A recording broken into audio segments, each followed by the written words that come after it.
معزز ناظرین، مسلمانوں کی بڑھتی ہوئی تعداد بھی اسلاموفوبیا کا ایک سبب ہے جس سے مغربی طاقتیں خوف زدہ ہیں، اور اس بنیاد پر وہ اندازے لگا رہی ہیں کہ مستقبل قریب میں اسلام دنیا کا سب سے بڑے مذہب کے طور پر ابھرے گا، اور ساتھ ہی اپنی عوام کو بھی مستقبل کے منظرنامے سے خبردار کر رہی ہیں۔ فرانس میں نیشنل فرنٹ کے لیڈر لوگوں کو یہ کہہ کر ڈراتے ہیں کہ یورپ کچھ عرصہ بعد یورپ نہیں رہے گا، یہ اسلامی جمہوریہ میں تبدیل ہو جائے گا۔ سیاسی میدان میں اسلام کے غلبے کا خوف بھی اسلاموفوبیا کے پھیلاؤ کا ایک بڑا سبب ہے۔ مغرب سیاسی اسلام کو اپنے اقتدار کے لیے سب سے بڑا خطرہ تصور کرتا ہے۔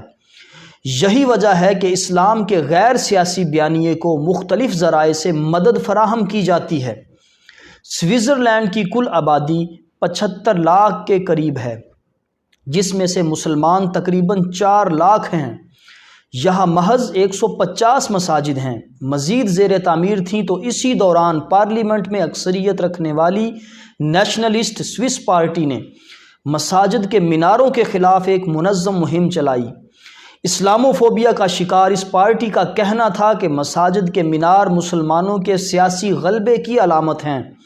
اس بنیاد پر عوامی ریفرنڈم کا انعقاد کیا گیا، جس میں 85% عوام نے پابندی کے حق میں رائے دی۔ اسلاموفوبیا کے متاثرین کے اقدامات اس وقت بھی دعوت کی راہ میں ایک چیلنج کے طور پر موجود ہیں۔